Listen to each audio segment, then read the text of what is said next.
नमस्कार दोस्तों, मैं हूँ गीत कुमार सिन्हा। हमारे चैनल में मैं आपका स्वागत करता हूँ। आप जानते होंगे कि सीजीपीएससी मेंस में लैंग्वेज का पेपर कितना इम्पोर्टेंस रखता है। अगर आपको अच्छा रैंक लाना है तो इस पेपर में आपको अच्छा स्कोर करना ही होगा। अगर आपने टॉपर्स की टैली देखी होगी राज्य सेवा परीक्षा की, तो जो ऊपर के 20-30 लोग हैं, उन्होंने बहुत ही अच्छा स्कोर किया है पहले पेपर में। साथ ही साथ अभी जो 20 सितंबर को एसीएफ रेंजर की परीक्षा आयोजित होने वाली है, उस परीक्षा में भी पहले पेपर में 100 मार्क्स के लैंग्वेज के क्वेश्चन पूछे जाने वाले हैं। तो इस दृष्टिकोण से लैंग्वेज बहुत ही इम्पोर्टेंट हो जाता है हमारे लिए। इसलिए मैं यह वीडियो आपके समक्ष ला रहा हूँ। मैं अलग-अलग वीडियो के माध्यम से अलग-अलग लैंग्वेज में कैसे अच्छा स्कोर किया जाए, इस बारे में बात करने वाला हूँ। तो इस वीडियो के माध्यम से मैं छत्तीसगढ़ी लैंग्वेज में कैसे अच्छा स्कोर किया जाए, कुछ इंग्लिश मीडियम वाले होते हैं जिन्हें दिक्कतें आती हैं छत्तीसगढ़ी को पढ़ने में, या जो घर में छत्तीसगढ़ी नहीं बोलते हैं, जो छत्तीसगढ़िया नहीं हैं, कई लोग उन्हें भी दिक्कत आती है कि कैसे हम छत्तीसगढ़ी में अच्छा स्कोर लाएं ताकि हमारा सिलेक्शन हो सके। तो मैं शुरुआत करने जा रहा हूं। तो सबसे पहले देखिए, आप अगर आप इंग्लिश मीडियम वाले हैं या छत्तीसगढ़ी नहीं बोल पाते हैं, आपको स्टार्ट करना है कहाँ से। कुछ जैसे अंग के नाम होते हैं, सब्जियों फल के नाम होते हैं, पशु पक्षियों के नाम हैं, उसके साथ काल। काल का मतलब ऐसा है कि आपको ये पता होना चाहिए कि जैसे भूतकाल में कैसे प्रोनाउंस किया जाता है, कैसे बोला जाता है, भविष्य काल में कैसे बोला जाता है। जैसे मैं जाता हूँ, मैं हाँ जाता हूँ या मैं जाता हूँ। मैं कल जाऊँगा, मैं हाँ काली जाहूँ। ये ऐसे कुछ आपको काल के बारे में पता होना चाहिए, आप यहीं से स्टार्ट कीजिए। और जैसे कुछ पशु पक्षियों, फल सब्जियों, इसके बारे में आपको नाम याद रहना चाहिए। जैसे भिंडी की सब्जी को कहते हैं रमकेरिया या रमकेलिया, अलग-अलग जगह पे इस तरीके से बोला जाता है। जैसे चप्पल को बोला जाता है पन्ही। तो इस तरीके के कुछ वर्ड्स हैं। इन वर्ड्स को आप अलग-अलग करके याद कीजिए। जैसे सब्जियों के नाम अलग कर लिए, उनके नाम पहले आप याद कर लीजिए। फिर पशु-पक्षियों के नाम, कीड़ों-मकोड़े के नाम याद कर लीजिए, शरीर के अंगों के बारे में याद कर लीजिए और इस काल को जो आप पढ़ रहे हैं, इसके द्वारा बोलकर प्रैक्टिस कीजिए। जब तक आपका एग्ज़ाम होगा, तब तक आप हर रोज़ इसे हैबिट में लाइए। या आस-पास आपका कोई भी फ्रेंड हो, जो क्या कर रहा हो, छत्तीसगढ़ी बोल रहा हो, उसे ध्यान से सुनिए। साथ ही साथ आप उसके साथ बोलने का प्रयास कीजिए। देखिए, एग्ज़ाम में सिलेबस इतना सारा है, हर चीज़ आपको रटना है, पढ़ना है। तो कुछ पोर्शन आप ऐसे कर लीजिए कि आप हैबिट में ले आइए, तो आपको आसानी होगी। ठीक है? इसके बाद आप देखिए, सबसे ज़्यादा लोगों को दिक्कतें होती है साहित्यकारों के नाम को याद करने में। अधिकतर लोग मुझसे भी क्वेश्चन पूछते हैं कि सर साहित्यकारों के नाम कैसे याद किए जाएँ?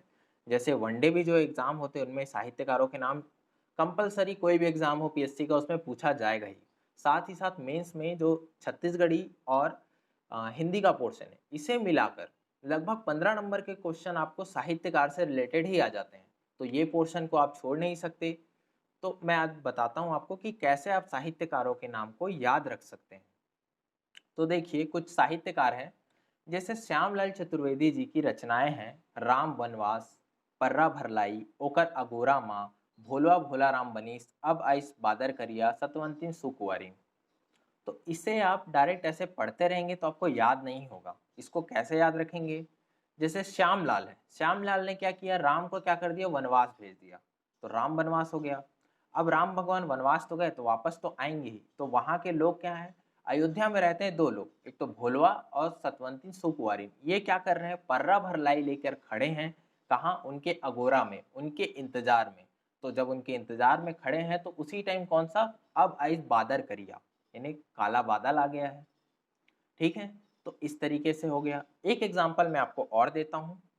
देखिए, टिकेंद्र टिकरिहा एक और रचनाकार साहित्यकार है हमारे यहाँ छत्तीसगढ़ में। तो इनकी कुछ रचनाएं हैं, जैसे साहूकार ले छुटकारा, सर्वनाश, सौत के डर, गवैया, पीतर पिंडा, नाक में चूना, दीवार डेरा। तो कैसे करना है इसको, कि टिकेंद्र टिकरिहा गवैया आदमी है और एक साहूकार है जिसे सौत से छुटकारा चाहिए। तो ये साहूकार जाता है किसके पास, टिकेंद्र टिकरिहा जो गवैया है, उसे कहता है कि मुझे छुटकारा चाहिए। तो उसे टिकेंद्र टिकरिहा जी बताते हैं कि आप जाइए क्या, देवार डेरा जाइए, वहां से पीतरपिंडा में नाक में चूना लेकर आइए, नहीं लाएंगे तो आपका सर्वनाश हो जाएगा। तो इस तरीके से आप कहानी बना के साहित्यकारों को याद कर सकते हैं। अगर आपको इस तरीके से वीडियो चाहिए कि मैं कुछ साहित्यकारों को इस तरीके से स्टोरी बना के डालूं, तो आप नीचे ज़रूर कमेंट करके बताइएगा। और साथ ही साथ हमारे चैनल को भी सब्सक्राइब कीजिए, ताकि अगर कोई भी वीडियोस आते हैं तो आपको फट से पता चल जाए। ठीक है। इसके अलावा सीजीपीएससी मेंस में आपको मिलेंगे पत्र पत्रिकाएं, कि जैसे पिछले बार कुछ संगवारी के बारे में पूछ लिया, पहाड़ के बारे में पूछ लिया।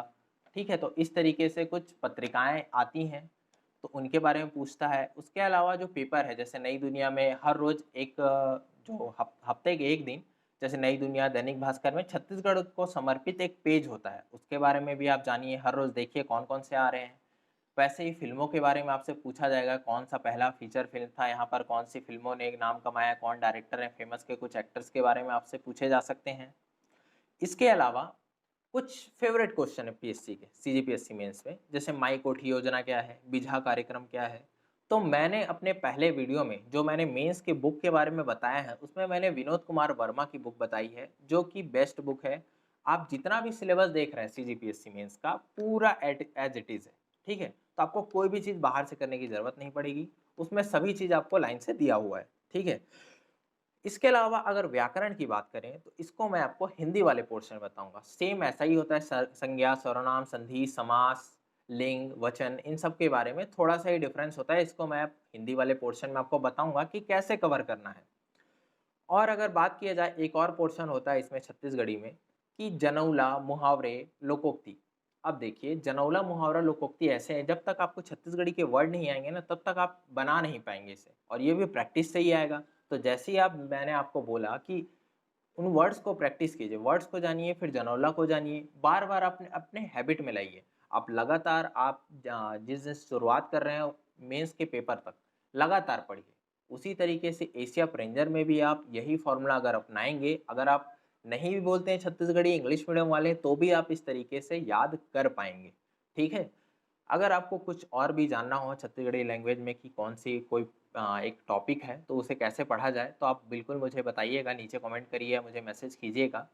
तो हमारे चैनल को बिल्कुल सब्सक्राइब कीजिए, इस वीडियो को शेयर कीजिए। अगर आपका दोस्त या कोई भी हो जिसे छत्तीसगढ़ी पढ़ने में दिक्कत होती है, तो उसे ये वीडियो शेयर कीजिए। इस वीडियो में इतना ही। धन्यवाद।